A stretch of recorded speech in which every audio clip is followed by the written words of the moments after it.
Michael Roy Turney, and I want to discuss briefly, if I can, if that's possible, with my rambling about surveillance and was people watching me and following me around to see if I could lead them to Alyssa's body, assuming that I knew where Alyssa was, alive or dead. Anyway, I also put on my T-shirt here my protest against the torture that goes on in Maricopa County Jail before someone's convicted. This defeats the whole concept of Judeo-Christian values, even the Geneva Convention standards for prisoners, as well as the Bill of Rights. And we don't punish Americans before due process. Unfortunately, we are now. We've given away our Bill of Rights basically for the alleged protections from the wars on drugs, wars on crime, and wars on terrorism. And we haven't got either one of them, to be honest with you.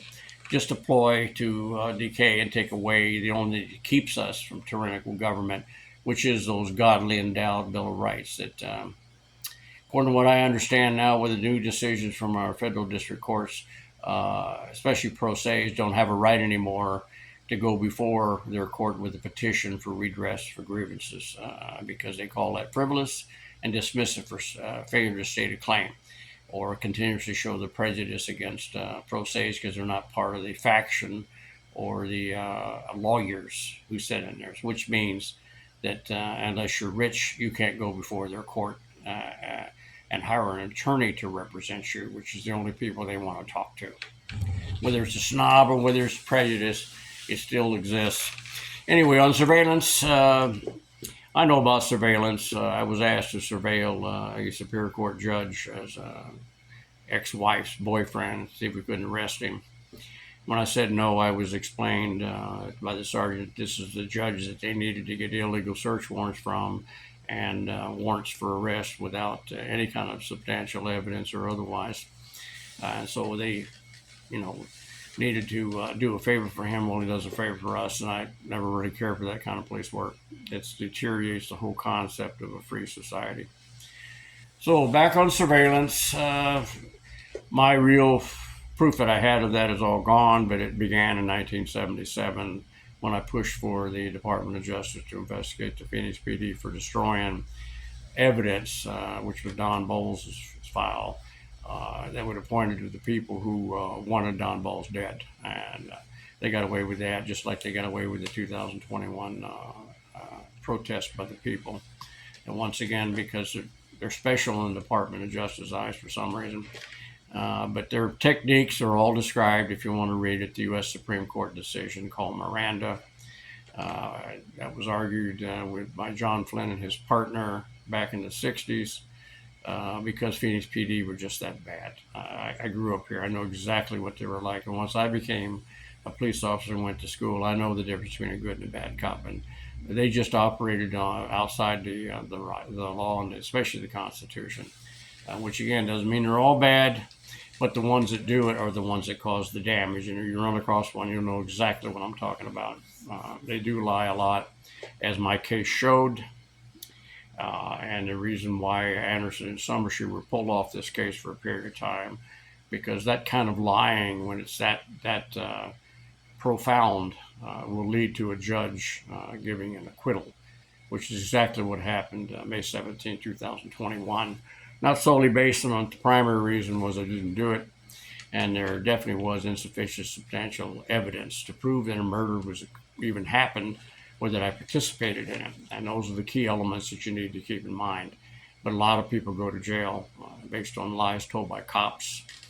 And again, you're looking at another lie. These people lied basically and told you they couldn't find any activity on Alyssa's social security number or her name, and that's the reason why they could declare her dead and then go after the only person they wanted to use Alyssa's runaway thing to put in jail, and that was me. They didn't investigate formally, that is, in their little interrogation room, the Aryan brothers, the union members, John Lackman, an anger enraged boyfriend who had a motive. They lied and said they did a lie detector test when they didn't.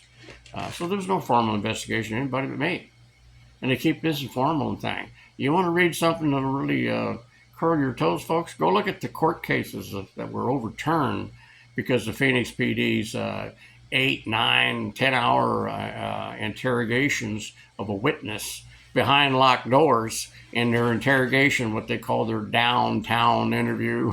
They don't do interviews, folks. They never have. That's what was brought out also in the Miranda decision. You torture somebody, they're going to confess to anything, folks, after a while. And once you take a mental breakdown, 8 hours of being badgered by the good cop, bad cop concept, or even threatened. And I've seen that because they tried to do that to me on the Steve Strom investigation that they wrote up as mutual combat when the man tried to run me over with a car. So surveillance, yes, that's been going on with me. In fact, every time I got involved or reported or pushed an issue about another one of our corrupt elections in Maricopa County, I usually saw a county car or a state car. In the case of Don Bowles' case, I actually saw all three: feds, city, and the county. I don't remember the state on that one, but I think it was one of those that all three of them showed up. I'm trying to remember what it is. And they always do that. Did they surveil me after I got out of prison in 2007? Yes, I saw Summershoe in uniform. Followed me around, and what they're doing is they're telling you that they're doing this because allegedly I'm going to lead them to a gravesite for Alyssa.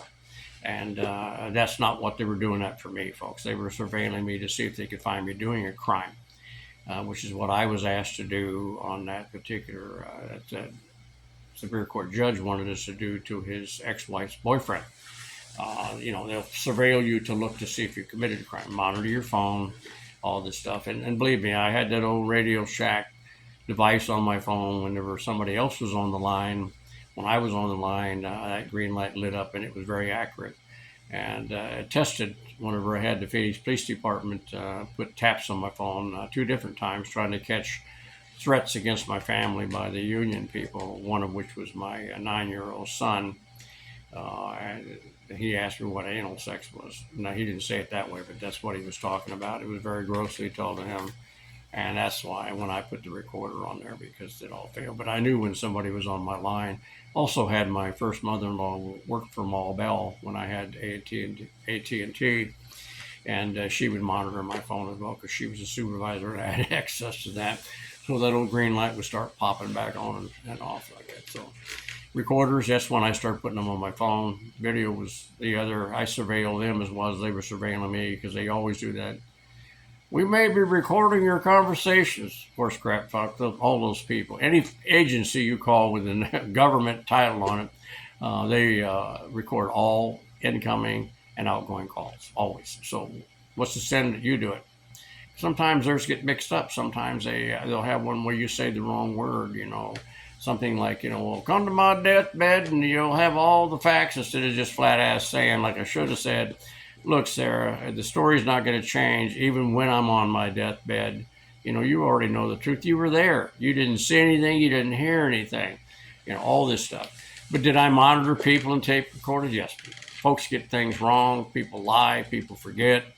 In the case of these 2 police officers, they lied a lot, and they were exposed during that trial, which the chief removed them for because he believed that would jeopardize the entire trial with so much lying going on. And my 2 public defenders focused on that, and they proved it. Not only that, but they were coaching Sarah to lie, which is when you heard that. Were you lying then, or are you lying now?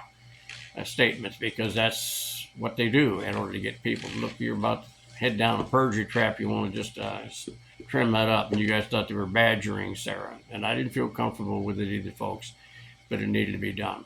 Surveillance, yeah, even when I got out of this county jail situation, whoever they hired wasn't very good at it because I caught him at it quite a few times. Even one of my kids even recognized and noticed that. It's just a method you can use to uncover it.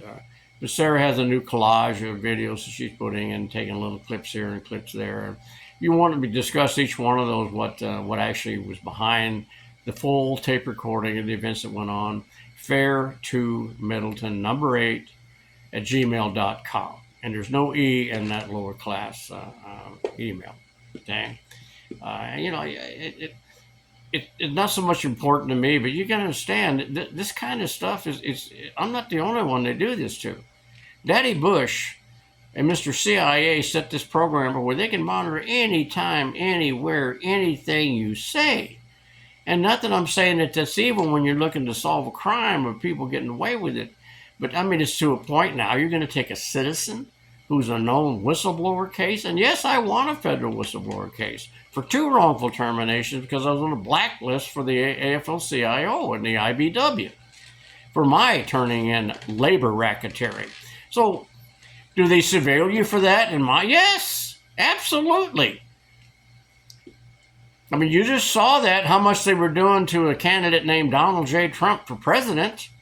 These people were monitoring that man's phone. Hell, they were probably even had that technology where they can actually see through walls, folks. It's really true. To see how many times this man sat down and took a dump. And that's just not American. I mean, come on. Whether you like somebody or not, I don't care who you like or don't like, but by God, it's what we're going to do. This is what these other countries do who have nuclear weapons, that if we don't stop them from throwing to eliminate us back to the Stone Ages, they'll do it. So surveillance on me, yes. Are they ever going to find me visiting some mysterious grave about Alyssa? No. I didn't kill Alyssa. I didn't molest Alyssa. Was even exonerated for the alleged molestations because it was a family dispute over custody of Barbara's 2 little girls and, of course, her life insurance between families. So surveillance, yes, they've done it quite a few. For those of you who wanted to know why wasn't somebody following me? Are they going to find a gravesite? If they do, it won't be one I know about. I can guarantee you that. And they ain't looking. I can tell you that. Nobody searched for Alyssa, and nobody investigated Alyssa's situation except me. And that's a fact. For the first 4 or 5 years, it was just me standing all alone against all the resistance from the government, using cheap excuses. Well, Alyssa has a right to privacy. I said, what if she's in danger? I'm her parent. And they said, don't matter. That child has a right to privacy. She might be running away from you. Really? That's the way it was. Even to get the phone number, to find out who was on that damn line that week that Alyssa disappeared, all that stuff. The government prevented it. And right now, I can't get my stuff, any of that stuff, private tapes, videos, anything else, because that's somehow protected by your governments, because it was surveillance I had on them. Good luck to you.